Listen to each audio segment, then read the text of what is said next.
Pero también hay que ver ahora, cuando asume un nuevo gobierno, lo que se le empieza a pedir es coherencia con las cosas que había prometido en la campaña. Y coherencia con las propias cosas que está diciendo. Entonces, Macri hoy hace una conferencia donde utiliza las palabras bonitas a las que nos tiene acostumbrado, y de ilusión para el futuro, y crear un Estado moderno, y la transparencia, y cosas con las que todos estamos de acuerdo, ¿sí? Y sobre todo una que dijo que los funcionarios tienen que llegar a la administración por concurso. Sin embargo, el jueves pasado se conoció un decreto, que yo se lo conté acá el viernes en Tercera Posición, donde decía, designaron a la hermana de la reina máxima de Holanda, a Inés Zorreguieta, la designaron por un decreto especial, para que ganen unas 45 lucas por mes, una categoría alta. El propio decreto, o sea que esto no es un invento del periodismo, el propio decreto decía que Inés Zorreguieta no tenía los requisitos para estar en esa categoría. No se supo bien qué, si que le faltaba un título, si que le faltaba antigüedad, si que le faltaba años de trabajo en el Estado o coordinación de equipos, nunca se explicó bien qué era lo que le faltaba. Lo cierto es que el propio decreto de designación de la hermana de la reina máxima de Holanda decía que no tenía los requisitos. Entonces, por un lado se prometen concursos y por otro lado se designa a gente con decretos, ¿sí? Que será porque era la reina, será porque era amiga de alguien, dice que no tenía los requisitos necesarios, ¿no? Entonces, en esta cuestión de la coherencia y la incoherencia es donde uno empieza a ver cómo se va parando un gobierno. Le voy a preguntar cómo la lleva la cuestión de la coherencia a Sergio Romero, porque la semana pasada se habían preparado para firmar el acuerdo de los docentes con el ministro de Educación Esteban Bullrich. Sin embargo, algo pasó en el camino y se quedaron con la lapicera en la mano. Esta fue la explicación que dio hoy el jefe de gabinete, Marcos Peña. Se ha acordado con los gobernadores de poder plantear que las provincias trabajen sobre una idea en torno al 25%, más la asistencia que el gobierno nacional brinda para poder llegar al porcentaje en torno al 30-32% que se fue trabajando en este tiempo. En el medio de esa discusión se quiso, a nuestro entender, manipular un poco los números y la conversación por parte de algunos gremios docentes y en ese sentido el gobierno nacional consideró que había que esperar para firmar la paritaria nacional hasta tanto se avanzara en las distintas provincias, cosa que es lo que está ocurriendo ahora. Si recuerdan, el año pasado se firmó esa paritaria nacional el día antes que comenzaran las clases, con lo cual no es cierto el argumento que se espera la paritaria nacional para discutir en las provincias. En todas las provincias hay instancias de diálogo, se está conversando, obviamente queremos que esto se resuelva lo más rápido posible para que las clases comiencen normalmente y esa es nuestra aspiración. La semana pasada este señor que ustedes están viendo en cámara, Sergio Romero, secretario general de la Unión de Docentes Argentinos, ya tenía la lapicera lista para firmar. El ministro de Educación nada menos le había prometido a los docentes un marco de referencia para la paritaria, vale decir, para el sueldo de todo el año, que arrancaba en un 20 y pico y terminaba en un 40 en 2 tramos, pero el diablo metió la cola, o los docentes son muy manipuladores, como dice Marcos Peña. ¿Ustedes qué le hicieron al ministro, viejo? Buenas noches. Buenas noches. Realmente hay un gran desconocimiento de parte de este gobierno de cómo funciona el sistema educativo nacional. Lo acabo de escuchar al jefe de gabinete y dice que se están resolviendo las paritarias provinciales. Esto en realidad no es cierto. No hay ninguna paritaria en la provincia firmada. Están todos para atrás. Ninguna paritaria firmada. La mayoría de las provincias no ha iniciado la negociación. Las que han iniciado no han llegado a ningún acuerdo, por lo tanto, pero hay un concepto que tiene que conocer el jefe de gabinete. La paritaria nacional es fundamental porque se creó para crear cierta unidad al sistema educativo. Si nosotros... para que no hubiera provincias pobres y docentes pobres y docentes mejores. Ir buscando una unidad, no solamente en el salario, sino también en lo que hace al desarrollo de la parte pedagógica del sistema.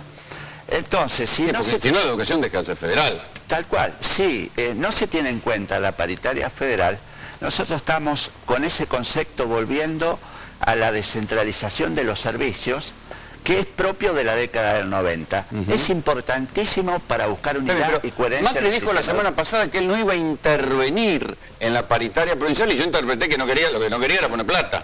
Bueno, pero yo lo escuchaba también en su discurso, y dice que hay que trabajar con responsabilidad. La verdad que es un escándalo lo que está pasando en la paritaria nacional. A nosotros nos hicieron una oferta concreta de llevar del salario mínimo de 6.060 pesos a 7.800 en febrero y a 8.500 en julio. Lo que pasa es que nosotros rompimos el techo pretendido del 25% que quería imponer el gobierno. Pero el ministro se los avaló. O sea, ¿se equivocó el ministro? Por supuesto, hay acta hecha, el acta está en el ámbito de la cartera de trabajo. Nosotros debíamos recibir por escrito esa oferta, o sea, culminar con el acto administrativo, pero la oferta fue hecha a todas las organizaciones sindicales. O sea, el ministro hizo la oferta, porque dicen que Macri dijo que habían manipulado... No, salió el ministro por todos los medios a decir que ningún docente de la Argentina iba a ganar menos de 8.500 pesos por mes. ¿Y entonces? Esto lo hizo público. Lo que pasa es que esto es un escándalo. Esto es un escándalo, jamás pasó. Nosotros entendemos que se ha roto la buena fe de la negociación en la paritaria. Y lo les prometieron una cosa y después se bajaron. Por supuesto, y esto es técnico. ¿Había visto alguna vez algo así, Leonardo? No, así tan drástico yo no lo vi. Y creo que empieza a crear un precedente muy difícil para el movimiento obrero. Si nosotros no tenemos la seguridad de... Lo que el kirchnerismo unió, el macrismo lo está... desunió, el macrismo lo está uniendo. Por supuesto. Sí, ya todos los muchachos están tomando café seguido. Sí, Yankee y Micheli se van a hacer amigos en cualquier momento. Pero la verdad, uno lo dice en broma, pero es tragicómico, ¿no? Porque si fuera así, si esto se concreta así, que evidentemente estos son los caminos que están tomando, si esto se concreta así, estamos ante un nuevo fracaso en la Argentina. Y la verdad, cuando la Argentina fracasa, los que más sufrimos somos los trabajadores. Yo recuerdo que Esteban Bullrich, cuando era ministro de Educación de la ciudad, cuando había sido el paro bonaerense, el paro de los docentes bonaerenses, había dicho que las paritarias en la ciudad, en educación, no fracasaban porque se anticipaban al problema. Bueno, ahora fíjate el problema que hay en las nacionales, donde cada vez se retrasan más. No es lo mismo conducir una cartera educativa para 70 y pico mil, 80 mil docentes. Ser ministro de Educación Nacional tiene otra impronta, es otro manejo presupuestario, las escuelas, la infraestructura de todo el país. Hay que estar a la altura de estas cosas. Yo lo que digo es, esto es un escándalo. Yo exhorto al presidente de la Nación directamente a que reconstituya la mesa paritaria y lleguemos a un acuerdo. Esto no puede pasar. Estamos poniendo en peligro el inicio de clase. Nosotros queremos ir a trabajar. No vamos a recibir una nueva negociación paritaria, vamos a firmar la que ya se hizo y la que ya se propuso de parte del Gobierno Nacional. Yo creo que todavía estamos a tiempo. Es cierto lo que se dijo, el año pasado se firmaron 2 o 3 días. Quedan 2 semanas de negociación. No, días. ¿Está mostrando los dientes el gobierno para vos? Esta semana se tiene que resolver. Si no empiezan las clases. No, nosotros día jueves vamos a estar anunciando... Pero si no empiezan las clases les van a echar la culpa a ustedes. No. El que rompió la negociación es el gobierno. Nosotros queremos trabajar. El gobierno tiene que firmar el acta de la proposición que hizo en materia de salario. Un cierto hartazgo de las huelgas docentes también. No, bueno, pero Orlando, ¿qué trabajador puede ir a prestar servicio con 6.000 pesos de sueldo? Es decir, el sistema educativo puede empezar con 6.000 pesos, pero no sé cómo terminamos. Es decir, no tenés ni dinero para trasladarte a las unidades escolares. En esto hay que ser serio. 2 cositas que son importantes. Habló de la educación del siglo XXI el presidente. El ministro de Educación en el aeropuerto de Santiago del Estero, cuando visitó Santiago del Estero, dijo que íbamos camino a una revolución educativa. Y también dejó trascender de que íbamos camino a una educación como Finlandia. Para que se cumplan estas metas, tenés que tener docentes y trabajadores bien asalariados. Bueno, esto tiene que ver con lo que van a ver ahora, ¿no? Hay que empezar a prestarle atención a estas cosas, a los anuncios bonitos y a la cruel realidad. Y el tema del día es justamente el Estado. Junto al gran equipo que me acompaña, liderado desde el Ministerio de Modernización, como ya lo hicimos en la Ciudad de Buenos Aires, estamos comprometidos con que el Estado esté presente, que esté al servicio de la gente, que por más que nos hayan querido convencer de lo contrario, todos somos dueños del Estado. El Estado no puede actuar como si fuese un aguantadero de la política. El Estado es aquel que tiene que garantizarnos que el hospital funcione, que las escuelas le den la educación del siglo XXI para que nuestros chicos tengan acceso a un trabajo en un siglo XXI tan competitivo. Que los celulares funcionen, los trenes, que las rutas sean seguras, que la energía alcance, que podamos salir a la calle sin miedo y muchas cosas más. Es ahí donde necesitamos que el Estado deje de ser un lugar desordenado, desarticulado, oscuro, sin información.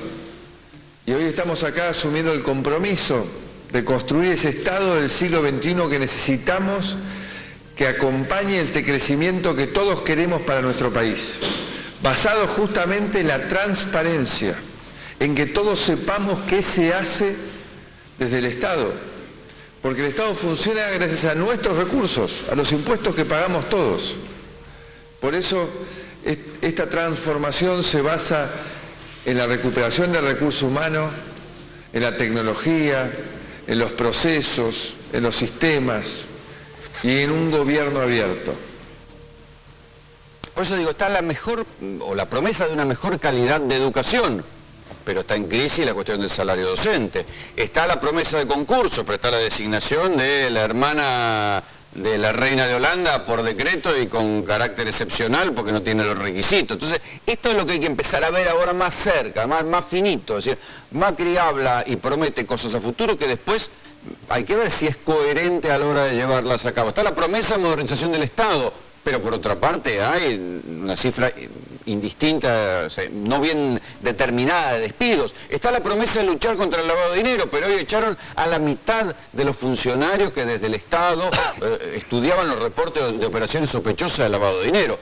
¿Cómo les toca a ustedes la cuestión en la ANSES, por ejemplo, de la modernización del Estado? ¿Están de acuerdo, no están de acuerdo? ¿Ven venir despidos? ¿Qué? No, ANSES, ya lo ha dicho Basavilbaso, tiene una imagen positiva de más del 70% en nuestro pueblo. Y el sistema informático... O sea, que ahí ya pasó la modernización. Y bueno, nosotros tuvimos a Rodríguez Larreta, ya lo sufrimos, y tuvimos, la fuerza y la capacidad de, primero, preservar el sistema público, pero se lo querían llevar, como se llevaron todo en los 90, y después la capacidad de tomar la tecnología y desarrollarla a favor del sistema previsional. Hoy tenemos un sistema informático que es admirado en todas partes. Por lo tanto, en ANSES y en muchas instituciones del Estado no nos pueden hablar de modernización. A mí la palabrita modernización siempre me resultó sospechosa, ¿no? Te inquieta. Por supuesto. Atrás de la palabrita modernización creo que viene una política de achique del Estado. Ya no está Bernardo Neustadt, pero el discurso más bonito, como vos decís, es el mismo, ¿eh? Quiere un Estado que realmente funcione. Ahora digo, Argentina creció a tasas chinas durante 7 años. Yo pregunto, ¿podría haber crecido a tasas chinas del 7, 8, 9% Argentina si no hubiese tenido un gran Estado nacional?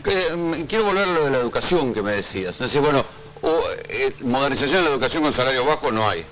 No, es inviable. Mirá, estaba haciendo una nota para una colega de ustedes de Salta, hablando de modernización. Me dice, por favor, transmitirle al ministro Bullrich que todavía en Salta hay muchísimas escuelas rancho y estamos dando clase en las peores condiciones. Si podemos modernizar la escuela hay que invertir mucho más en educación, hay que elevar la inversión en educación. Hoy estamos con una inversión del 6% del Producto Bruto Interno, no alcanza, hay que tomar este tipo de medidas. Nosotros le pedimos al ministro participar de las reuniones del Consejo Federal, donde se genera agenda, ahí tenemos que estar los trabajadores. Sin los trabajadores no generás políticas educativas. Y para terminarte te quería decir algo. El presidente de la Nación quiere imponer el 25%. Sin datos oficiales, no tenemos la posibilidad cierta de saber si en los próximos 30 o 60 días va a haber un control de precios. El 25% solamente está solamente la imaginación del gobierno, no es parte de la realidad. Nosotros si aceptamos... Pero que no vamos, no tenemos que ir. El 25% implica 1.500 pesos en el salario de los docentes. Es imposible aceptar eso. Así nos vamos. Esto fue Tercera Posición. Gracias a todos. Buenas noches.